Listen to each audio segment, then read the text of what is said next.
Are we live? We're live. Good morning, everyone, and welcome. This is Twist Gaming. We're live here at Dice Tower Con in sunny Orlando, Florida. First guest of the morning, we have Ted Alspach from Bézier Games. Thank you for joining us today. How you doing? Glad to be here. So what are you showing off for us this morning? So I got a couple things. One of the things we have, which is actually not going to be released until next week, is Werewords. Werewords is kind of a cross between 20 Questions and One Night Ultimate Werewolf. Okay. And it's doing amazingly well for something that's not released yet. We're selling a ton of them here at Dice Tower. We sold a whole bunch a couple weeks ago at Origins, and people are pretty excited about it. Oh, fantastic. So how many players is this up to? It goes up to 10. Okay. You can kind of sneak in an 11th player if you want to. We have an extra tile in there for it. But, Gotcha. 10 players.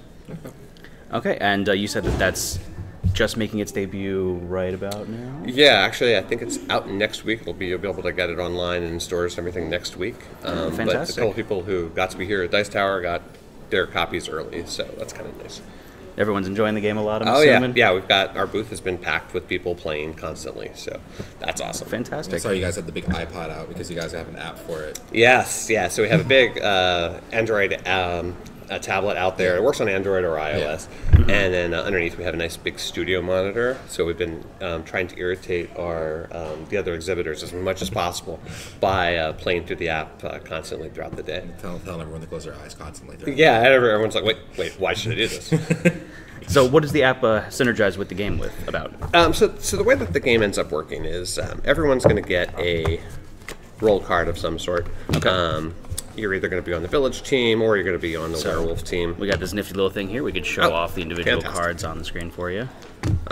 One of the players is going to be the mayor. Okay, so the mayor And whoever the mayor is the person who's actually going to know this magic word. Okay. And so the basic premise is you've got a village that has a werewolf problem. It's one of those things that tends to happen a little bit with our games for whatever reason. But this mayor is super industrious. He's come up with a magic word that if everyone in the village does it, then werewolves can't attack anyone. Okay. So, good job, Mayor. Way to go. Unfortunately, that word is so powerful it's rendered him speechless. So now he can't tell everyone what that word is so they can say it and protect the village. So the point of the game is then everyone trying to figure out what the word is by asking the mayor a series of questions. Since he can't speak, he has this lovely little box here full of these tokens. There's yes-no tokens, and there's also some maybe tokens.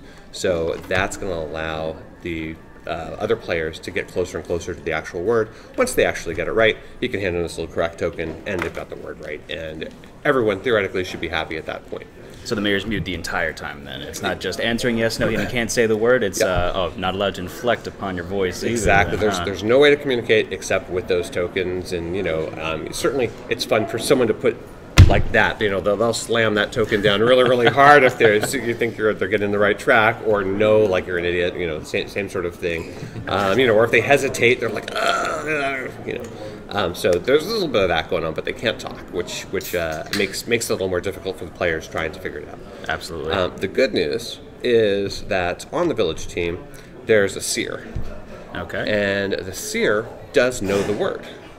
Well, that seems awesome. Like, well, hey, sure, why doesn't she just tell everyone the word? Well, because if she does that, and we get the word right, we go ahead and say that word, then the other team, the werewolves, will have a chance to win just by going, you know what, we know who the seer is. If they're able to figure out who the seer is, automatic they loss? still win, even though we got the word. So the seer has to be really careful about how she communicates the information she has to everyone, so that the werewolves don't figure out that she is helping us out. Gotcha. Because they're going to guess for somebody for the seer. You don't want them to actually guess the actual seer. Hopefully they're going to guess instead a player who's just kind of in the zone and is getting closer and closer to the word instead. The seer just kind of leading them along sneakily in the background. Yeah, as much as possible without being too obvious with it. And of course we have one or more werewolves that are players, and they're secretly werewolves, and they're trying to derail the conversation so that players don't get to that word in time. And so they're doing whatever they can to use up these tokens, to use up time. Both of those things. Tokens, right? Yeah, there's only 36 yes/no tokens. Once those are gone, the village loses. Oh, so really? Okay. Werewolves are trying to figure out how to use those up as quickly as possible by asking questions that don't help, that don't move people along. They're, not too ridiculous because that's going to be obvious they're werewolves, but at the same time, things that they know won't get it there because the werewolves actually know the word. Okay. So they have a way of, so whatever that word is, they can ask questions that'll help push get them away from there. Yeah. Gotcha.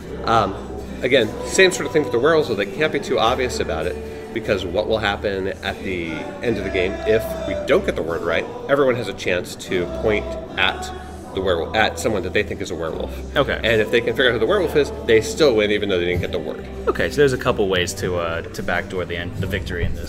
Yeah, absolutely. So all that's fun. And there's one extra twist that we've thrown in there. The mayor can be any of these roles. He can be a regular villager, he can be a seer, and he can also be the werewolf. Werewolf mayor. If he's a werewolf, well, he doesn't want them to get the word correct, so he can lie with his tokens that he hands out. When they ask him questions, he can actually just lie to them.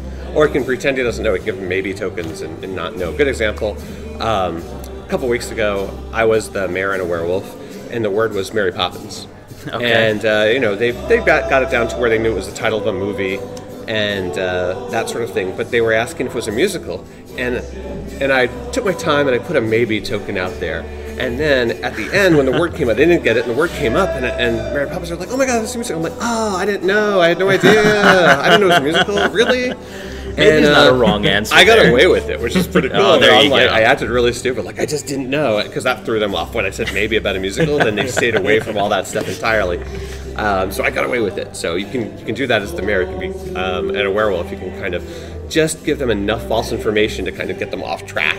And of course, the seer is like, "Oh my God, you're an idiot. Of course it's a musical," and so that's a lot of fun. So as for the words themselves, is there like a compendium of words that are possible ones there, or is it kind of make them up on the fly as you group? No, or? so we have an app. Okay. So the app. Let's see how well that shows up on the.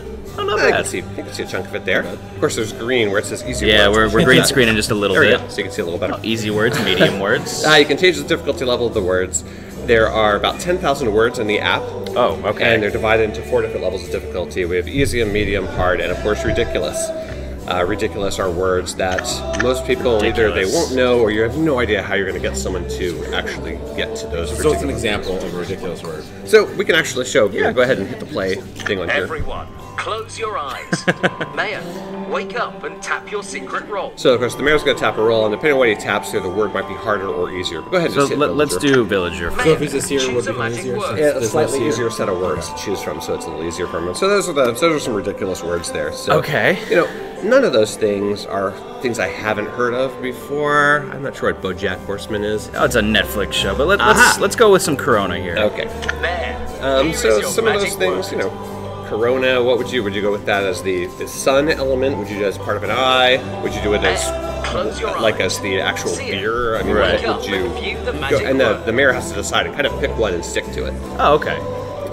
So maybe people can get to this, maybe not. Close your eyes. And then you have the seer who doesn't know which way the mayor's going with it. Right, they've got to kind of follow their lead a The little bit. same with the werewolf. So like, Yeah, yeah. alright. They could all have different interpretations on Yeah. the same word. And Close your eyes. of course, sometimes the mayor realizes that they're never going to get it this way. I've got to shift. I've got to shift to the beer because they weren't getting that part of the eye or whatever. So lots of different things that can happen during the 4 minutes that people have to figure out the word. So it's always 4 minutes regardless of player size? It's always 4 minutes. That's what we have it set by default. You can change that. Okay. People who are, they're really, really good at 20 questions or they're good at that sort of thing, you can shorten that down a little bit. Down as low as a minute, which is crazy. All the way up to 10 minutes if you're playing with kids or if you're taking your time and want to have some discussion in between the questions. Okay. But nice thing about the app, it does everything for you. So, for instance, if you hit the correct button up there, Congratulations. it just says, "Hey, that's what happened," Magic word. and then it tells you what to do. Turn your card face up. You now have 15 okay. So it really seconds walks you to through the find process It and totally everything. does. Doesn't So- leave anything up to imagination there. Learning the game is, I've explained all the rules to you guys at this point. Everyone knows how to play the game, and then the app does everything, so it reminds you as you're playing what to do. Okay. So it is very, very straightforward, and the app kind of takes care of everything. Time is up. Werewolf. Even when to 3, vote. 2, 1, vote. Yeah, That's definitely. Josh. But Fantastic. and then you can just you hit the play again button, just keep playing and playing and playing. I mean, the game takes literally 5 minutes. You've got a 4-minute timer, about 30 seconds of nighttime actions, and then a few seconds of the actual vote and figuring out who voted. So you can play dozens of games in a row, and some people do that, of course. Gotcha. So yeah, so that is Werewords. Oh, something else you can do, you can actually have your own custom lists of words. Oh, so you could input your own stuff. So you can input your own stuff. Here, put it over there. I can actually show you there. If you hit the main button, and then the settings on the lower right, and the bottom thing where it says other, hit that edit button there. Right there you have word lists as an option. So tap that, and that shows some of the ones that are actually in there already. Okay. You can actually go ahead and create your own ones, and just by pasting them in place there, and you can set the difficulty level of it to different things. So let's say twist right there for twist gaming. Yeah. You just didn't write roll 3. No one would understand. Besides twist. So you can change it from easy to ridiculous if you want to. Just tap through there. And give it some sort of a title at the top there. Stream words. There we go. And then go ahead and save that. Oh, you have to have at least 5 words. Oh, okay. So I don't know if I'm going to come up with 5 right now. Yeah, but so we can do real quick just to get that in there. You can go ahead and just just go ahead and there you go. Put a couple other things in here so we can have it saved. Huh? BGG. There you go. Hey, that was unintentional. That was fun. All right, so that's saved. And if we go back, then we'll see that is now. Oh, look at that. One of the things that's on there. And you can set multiple lists to be active or inactive together. You can turn off the default list and just have your custom list of words if you have a lot in there. We have some saved on werewords.com. We have a place for people to go and upload their own list of words. You can go and copy them there and put them in. We have a set of movies that's 1,000 different words on 4 different difficulty levels. They're just movie related for movie titles and actors. And the community has locations. a big part in increasing this game as well. Totally, yeah. So you Fantastic. can, one person, one of the first things it did before the game even came out, someone uploaded a Pokemon list, which is awesome. Oh, Not just the names of Pokemon, of which there's 300 some, but the different powers that Pokemon have, different arenas, and all sorts of other things. It was very, very cool. So anyone could do that. Well, fantastic. So I see you brought something else with you today. What's this? So I also brought the latest game in our One Night series, which is One Night Ultimate Alien. Ooh. So this is the 4th standalone / expansion to the One Night series that started with One Night Ultimate Werewolf, and then Daybreak, and then Vampires a few years ago, and now we have aliens. Throwing aliens into the mix. This is a very unfortunate village these people live in. They've had a lot of problems, clearly, with the different types of folks that are coming in to invade and cause problems for them, and this time it's aliens. Okay. Big difference here, besides just the theme, is that now, when you use this with the app, you're actually going to get a variable set of abilities for the different characters.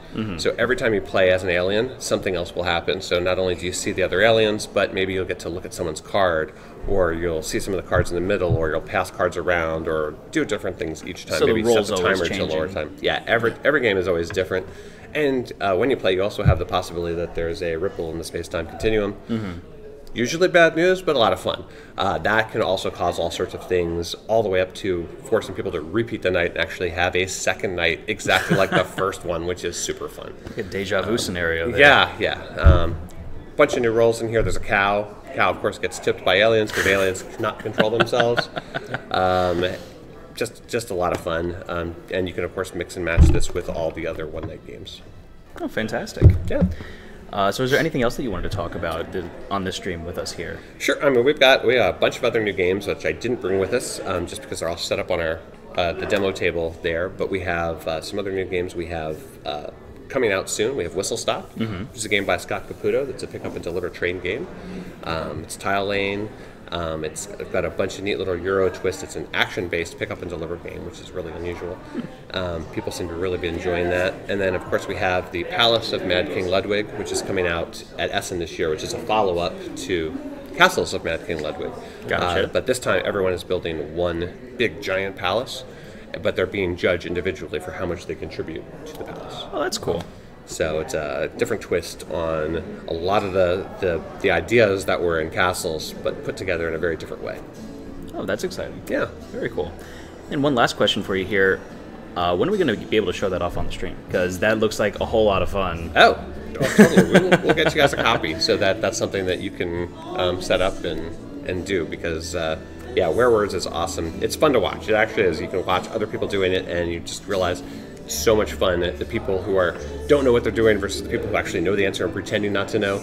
it can be a lot of fun to watch. Yeah, we have a lot of fun with these secret identity games because we're a little cutthroaty in that department, right, Josh? Just a little. Just a little bit. bit.